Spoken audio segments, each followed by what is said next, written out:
For my standard 2.2, I chose to do problem 210 out of the McIntyre book. It asks for the state plus y, calculate the expectation values and uncertainties for the measurements s sub x, s sub y, and s sub z, and draw a diagram of the vector model applied to the state and reconcile your quantum mechanical calculations with classical results.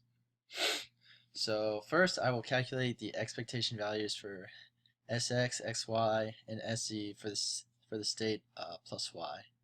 From our textbook, we are told we can calculate the expectation value by using this formula, where A is the operator and psi is the prepared state. Using this formula, we can derive the expectation values. So, for example, the expectation value for Sz is this, and we can write this in matrix notation as this. And calculating this, we find that our expectation value is 0. For s sub x, we use the same process, and see here, write in matrix notation, and we get our expectation value as 0 h bar. For sy, we do the same exact thing, but this time we get an expectation value of h bar over 2. This is to be expected since our state is in the spin up in the y direction. Now I'm going to calculate the uncertainties for the measurements.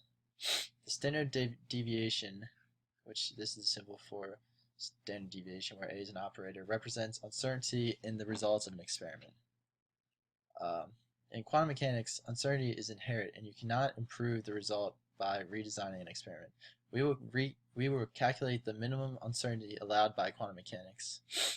The probabilistic nature of quantum mechanics leads us to the Heisenberg uncertainty principle we learned about in chapter 2. To calculate the standard deviation, we must first calculate the mean of the square of the operators. Let's start with s sub z. It follows from the text that we can calculate this using the following method. In matrix notation, we can easily solve this. So it becomes this. From here, we know the mean operator Sc is 0 h bar. So using our equation for standard deviation, we find that our standard deviation for s sub z is h bar over 2. So you see here, I had to solve for this part of the equation since we already have what this is, so I need to find this part before I calculate the standard deviation. So our standard deviation again for s sub z is h bar over 2. Now let's follow the same procedure to calculate the standard deviation for the two other operators. So for s of x, we follow the same steps and we get that our standard deviation is equal to h bar over 2. And so following the same procedure for s sub y, we get our standard deviation is equal to 0. This makes sense since each measurement deviates from the mean. 0 h bar is the mean for sx and sy, and h bar over 2 is the mean for sy. And they deviate by the same value h bar over 2. Again, standard deviation in quantum mechanics experiments represents uncertainty.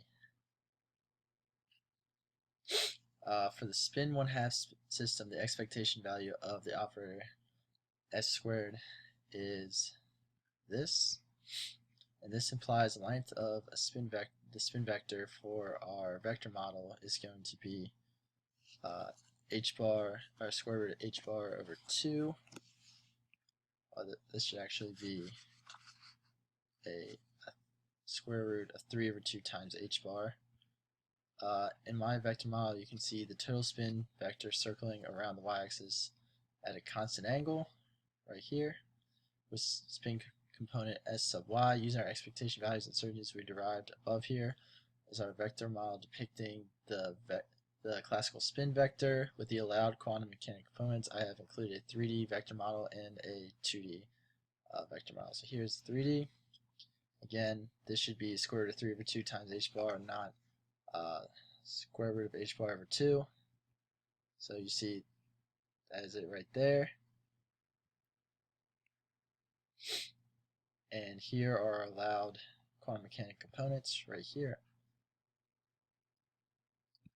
And this is my standard 2.2.